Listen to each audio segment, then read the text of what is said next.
Gitbayers. Selamat datang di podcast Gitbay FEB Unan, tempat ngobrol santai, menyenangkan dan seru soal dunia investasi, ekonomi dan isu-isu finansial yang lagi hits nih teman-teman. Nah, podcast ini juga bakal ditayangin di Unan Official, channel yang edukatif, informatif dan inspiratif. Nah, podcast ini bakal ditemenin sama aku, Dayana Noveliza, dan juga partner aku, Isma Aulia. Halo semuanya, senang banget bisa nemenin kalian ngobrol bareng.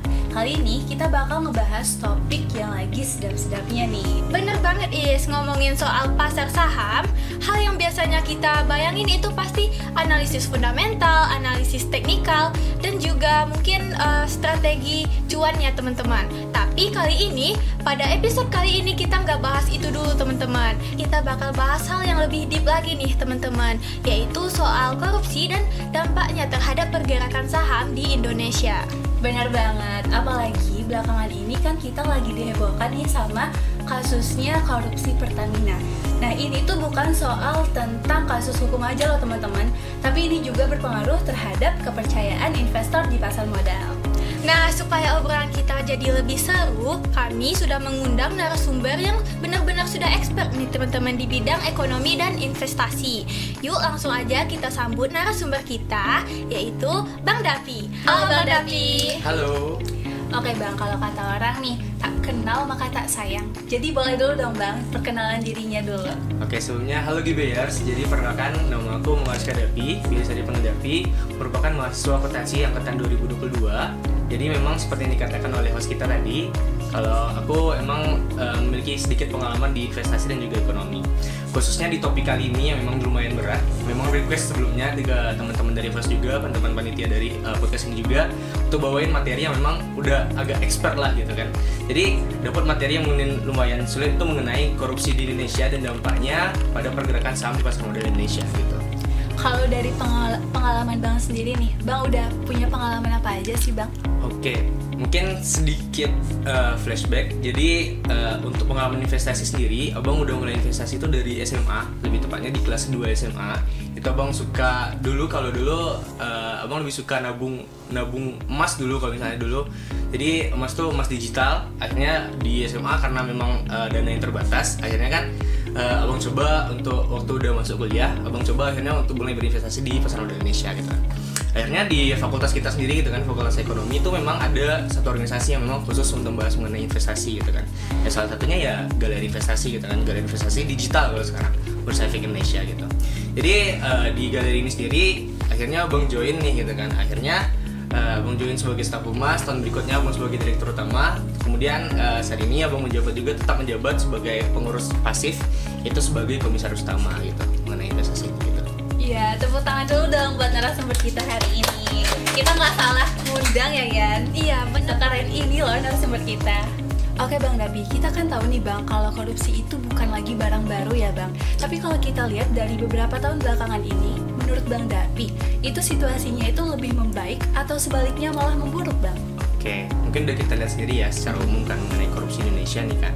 Apalagi beberapa tahun kebelakang ini semulai menjabatnya Bapak Presiden kita yang sekarang, itu Pak Prabowo, kita lihat kan bahwasanya korupsi itu satu persatu mulai terbuka gitu kan, mulai dari kasus timah kemarin, kemudian kasus Pertamina, kemudian kasus juga yang paling baru itu Antam gitu kan. Jadi kalau dibilang membaik atau memburuk, pastinya korupsi di Indonesia ini semakin hari semakin memburuk gitu kan. Apalagi kalau misalnya kita lihat by data indeks korupsi Indonesia tuh makin hari memang di posisi yang lebih mengkhawatirkan gitu. Wah, jadi separah itu ya Bang kondisinya saat? Iya, emang separah itu ternyata korupsi yang ada di Indonesia gitu kan. Apalagi yang Pertamina kemarin kan yang memang lebih heboh gitu kan, sebagai yang sebelumnya mungkin ada korupsi lainnya memang yang udah nunggu nomor 1, ternyata Pertamina yang sekarang menjajaki ranking 1 korupsi paling besar di Indonesia gitu kan.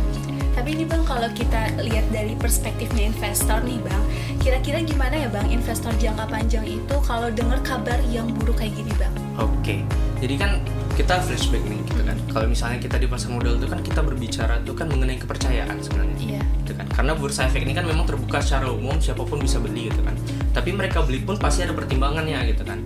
Atas kepercayaan siapa yang megangnya, siapa orang di baliknya, apa kerjaan mereka, bagaimana mereka ngurus ini, bagaimana manajemen mereka gitu kan. Ya, pada akhirnya dengan korupsi-korupsi yang tak ada ini gitu kan, pasti menurunkan citra daripada perusahaan itu gitu kan, sehingga investor-investor tuh biasanya tuh mulai menarik dana mereka dari perusahaan-perusahaan ini. Tapi ada beberapa case yang memang saham-saham itu bisa jadi nggak volatil terhadap hal-hal yang terjadi dari korupsi ini gitu. Nah contohnya apa? Contohnya tuh misalnya perusahaan-perusahaan yang memang dia tuh basicnya tuh komoditas, misalnya kayak Antam nih, kemarin korupsi nih, kemarin kan ada korupsi sekian ratus gitulah gitu kan. Tapi ngaruh nggak bang di pergerakan sahamnya gitu kan? Enggak, karena apa? Antam tuh kan ya fokusnya di emas aja. Ya kalau misalnya emas turun ya mereka turun, emas naik ya mereka naik gitu kan. Korupsi nggak korupsi ya akhirnya nggak peduli juga gitu. Ya akhirnya kan ke komoditas juga, sama kayak Pertamina kan juga gitu. Pertamina kan minyak dan gas gitu kan. Minyak dan gas, akhirnya minyak dan gas kalau harganya naik ya saham mereka naik. Karena mereka apa? Karena ada opportunity di sana, bahwasanya laporan keuangannya bakal bagus nih gitu. Maka harga saham bakal naik juga gitu. Jadi gimana pandangan terhadap investor jangka panjang terhadap korupsi ini? Kita balik lagi, sahamnya sama apa dulu? Kalau misalnya sahamnya Pertamina sama sahamnya Antam itu nggak bakal berpengaruh. Bukan nggak bakal pengaruh sih, tapi nggak secara signifikan gitu bakal berpengaruhnya gitu. Berarti balik lagi ke jenis sahamnya itu ya. Betul. Bang? Kalau boleh tahu, korupsi di perusahaan apa yang kira-kira bakal berpengaruh nih bang ke investasi? Yang kemarin mungkin kita flashback agak jauh lagi nih kita. Beberapa saham yang mungkin dulu itu yang pernah korupsi dan memang impact-nya tuh besar banget tuh ada dua yang namanya. Yang pertama tuh Garuda Indonesia, yang kedua itu Wika Beton Salim Wika Beton kalau nggak salah. Jadi dulu perusahaan Garuda itu memang kan dengan case-nya yang mengenai tata kelolanya, mengenai fraud yang terjadi di Garuda Indonesia gitu kan. Jadi karena memang Garuda Indonesia ini bukan komoditas seperti yang bilang tadi kan. Jadi Garuda Indonesia ini ketika ketahuan nih ternyata mereka melakukan fraud, adanya pengakuan yang tidak seharusnya diakui gitu kan. Jadi respon investor terhadap Garuda Indonesia itu menurun gitu kan. Mereka nggak percaya lagi nih terhadap Garuda Indonesia gitu kan. Bisa kita lihat, mungkin teman-teman yang nonton nanti boleh lihat nanti saham Garuda itu di tahun 2020 2019 lupa. Pokoknya penurunnya secara signifikan. Bahkan sekarang kalau abang nggak salah saham Garuda itu udah di angka di bawah 100 per lembar sahamnya gitu kan. Apalagi Wika itu salah satu fraudnya yang mungkin impactnya paling gede gitu kan. Karena penurunan yang signifikan, akhirnya saham Wika itu disuspend, bahkan mungkin baru dibuka beberapa bulan lalu gitu. Jadi gitu. Oke teman-teman, sekarang kita masuk ke dampaknya nih terhadap pasar modal. Nah, kalau ada skandal korupsi seperti yang di Pertamina atau Antam seperti yang kita bahas tadi bang, itu apa ya bang dampak atau efek langsungnya terhadap saham-saham BUMN atau mungkin pasar secara keseluruhan bang Dapi? Oke, seperti yang mau bilang tadi kan, kalau misalnya di pasar modal ini kan dasarnya itu dasar kepercayaan gitu kan. Jadi dengan adanya korupsi ini, kalau misalnya efek langsung gitu kan, kalau efek langsung itu kan pastinya kan ya ke saham-saham yang yang punya masalah ini tadi, yang melakukan fraud ini tadi, yang melakukan korupsi ini tadi gitu kan. Jadi kalau misalnya kita balik, apakah bakal efek ke saham-saham BUMN bang gitu kan? Sebenarnya nggak juga, tapi dengan banyaknya korupsi di Indonesia, dengan kebijakan-kebijakan ekonomi di Indonesia, kemudian kebijakan-kebijakan dari presiden kita, jadi mungkin bisa kita lihat, mungkin kalau nggak salah kemarin atau 2 hari yang lalu bursa efek kita itu tuh dibekukan 30 menit gara-gara IHSG itu indeks harga saham gabungan itu turun kalau nggak salah 6% gitu kan. Karena sesuai peraturan dari OJK, kalau IHSG itu turun 6%, pembekuan. Jadi pasar saham kita di Bursa Efek Indonesia ini bakal dibuka 30 menit gitu. Jadi dari korupsi ini apakah bakal berimpact bang ke saham-saham lain? Sebenarnya kalau secara langsung enggak, tapi kalau misalnya udah banyak terjadi di negara kita nih, udah Timah tadi, udah Pertamina tadi, udah Antam juga kan, BUMN semua tuh gitu kan. Kemudian ditambah pula dengan kebijakan ekonomi yang udah nggak tahu nih arahnya kemana gitu kan, apakah arahnya ke rakyat, arahnya kemana, ke pejabat atau kemana kan kita nggak tahu kan. Akhirnya apa? Akhirnya kan investor tuh kan kabur dari kita, nggak percaya lagi nih sama Bursa Efek Indonesia gitu kan, karena isinya korupsi aja, ini laporan ininya diinin gini-gini. Akhirnya dampaknya secara umum itu tadi yang terjadi, IHSG turun, anjlok gitu kan, investor kabur semua, nggak mau lagi investasi di saham-saham di Indonesia gitu. Sebenarnya itu impactnya gitu. Berarti dampaknya itu gak cuma sekedar di perusahaan dia aja ya bang, tapi juga ke keluar, kayak ke investor asing atau ke pejabat lainnya gitu ya bang. Nah kalau untuk contoh konkretnya nih bang, ada nggak bang contoh? Contoh konkret tadi sudah abang bilang sih, kalau contoh konkret kan, kalau misalnya kemarin kita pasar saham Indonesia dibukukan 30 menit kan. Kalau misalnya kita yang secara langsung nih anjlok secara langsung, yang abang bilang tadi yang Garuda Indonesia tadi kan, itu langsung anjlok tuh dari harga berapa langsung ke sampai saat ini pun dia di bawah 100 harganya. Kemudian kalau yang secara langsung juga korupsi mengenai Jiwasraya dan Asabri juga dulu sempat bikin saham kita, indeks saham kita yang ada di Indonesia ini memang juga sempat turun juga nih secara signifikan gitu. Mungkin itu sih salah satu contoh-contohnya gitu. Terus kalau untuk investor retail kayak kita ini Bang, gimana ya Bang? Oke, jadi sebenarnya kalau misalnya kayak kita nih kan investor retail kan, mungkin dana mahasiswa gitu kan, di bawah 10, di bawah 5, di bawah 2 gitu kan. Jadi gimana harus kita gimana respon kita sebagai investor retail? Sebenarnya kalau investor retail tuh sebenarnya kalau beberapa orang yang abang kenal gitu kan, beberapa orang yang memang pernah abang ajak diskusi gitu kan, selalu bilang jangan pernah men-timing pasar, jangan pernah men-timing pasar saham gitu kan, karena kita nggak pernah bisa menebak gitu kan, karena apa yang kita lakukan, apa analisa yang kita lakukan biasanya kan memang spekulasi daripada kita gitu kan, spekulasi dari kita nganggap oh ini bisa naik, oh ini bisa turun gitu kan. Terus kita sebagai retail harus gimana bang? Kalau bang pribadi nih ngomongnya, ketika saham itu turun bukan berarti kabur aja juga, tapi terkadang kita coba lihat ke secara jangka panjangnya gitu kan. Secara jangka panjang kan kita lihat beberapa saham di Indonesia kan memang masih bisa maksudnya itu dalam artian masih bisa dipercaya gitu kan, masih ada tata kelola yang lebih baik gitu kan. Jadi beberapa saham di Indonesia pun masih tetap bisa kita investasi gitu. Jadi secara kita sebagai investor retail harus gimana? Yang pertama tuh ya kita harus cross check gitu kan, kita harus cross check mendalam gitu kan mengenai saham-saham ini. Harus kita saring lah mana perusahaannya memang tata kelolanya bagus, mana saham-saham yang memang dia manajemennya bagus, pelaporannya bagus, dia diaudit pun oleh auditor terkenal Big 10, Big 4 gitu kan.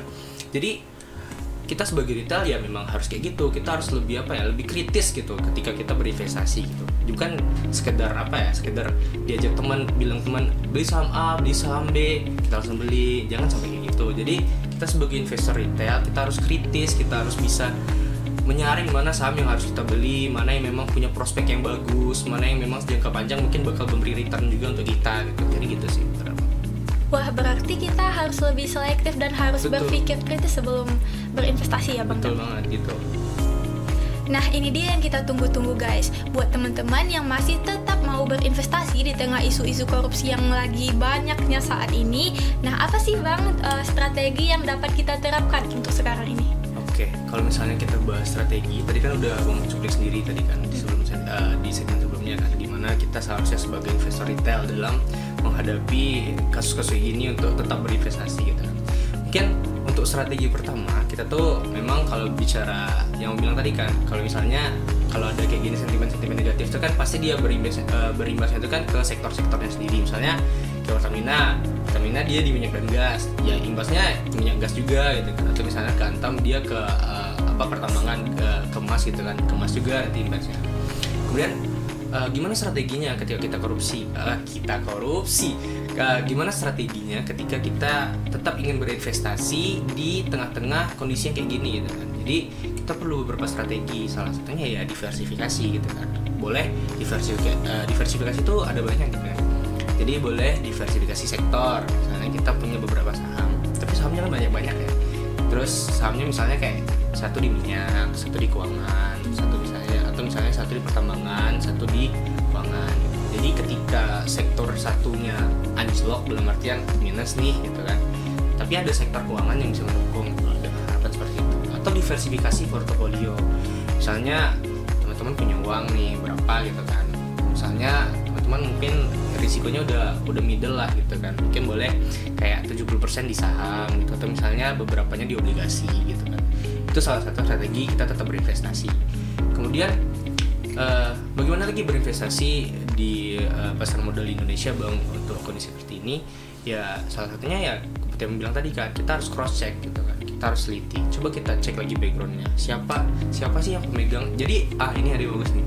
Jadi abang nih sebagai investor ya, sebagai investor trader gitu kan. Jadi abang tuh selalu berubah-ubah mindset abang ketika jadi trader nih, jadi investor trader nih. Ada yang bilang jangan pernah kita nge-timing pasar. Ada yang bilang timing pasar tuh biar pas kita dapat di mana titik paling bagus kita dapat untungnya. Terus ada juga mindset yang bilang kayak gini, salah satu yang bagus, ikuti orang di balik perusahaannya, jangan perusahaannya gitu. Jadi baik lagi, salah satu strateginya itu kita lihat orang di belakang perusahaan itu siapa.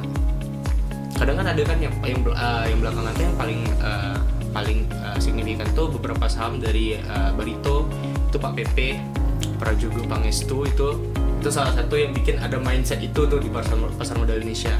Ikuti orangnya, jangan ikuti perusahaannya. Kalau misalnya orangnya beli, Pak PP-nya beli, orang pada ikut beli. Ya pada akhirnya beberapa hari naik semua gitu kan saham-saham Pak PP ini. Jadi kita lihat background-nya gitu kan, tata kelolanya bagus gitu. Karena secara umum juga, secara global juga, memang tata kelola perusahaan itu udah dinilai sekarang gitu. Udah ada indeks perhitungannya sendiri untuk tata kelola ini gitu. Good governance gitu kan, tata kelolanya bagus enggak gitu kan. Dia ada komisarisnya enggak, komisarisnya berguna atau enggak segala macam gitu. Manajemennya bagus atau enggak gitu. Jadi kita secara dengan sentimennya kayak gini, ya itu kita harus kritis, kita harus cross check, kita harus tahu backgroundnya, kita harus bisa strategi kita gitu kan. Jadi itu sih menurut Abang mungkin beberapa strategi yang penting nih, penting dari penting tuh ya itu, biar kita tuh jangan sampai kita salah masuk atau misalnya kita berinvestasi kerjaannya merah mulu gitu. Jadi gitu sih. Iya teman-teman, jadi supaya nggak rugi kita tuh harus cross check lagi, perhatiin backgroundnya, dan yang paling penting tuh jangan sampai salah pilih saham. Bener gak Bang? Betul sekali. Wah, episode kali ini benar-benar membuka mata kita ya teman-teman. Ternyata korupsi itu tidak hanya merugikan negara kita nih, tetapi juga membuat investor menjadi ragu menaruh uangnya di Indonesia. Bener banget. Makanya kita itu sebagai investor harus lebih kritis dan selektif. Jangan gampang tergiur sama harga yang murah. Karena kalau teman-teman FOMO, itu teman-teman nantinya bakal nyesel di belakang.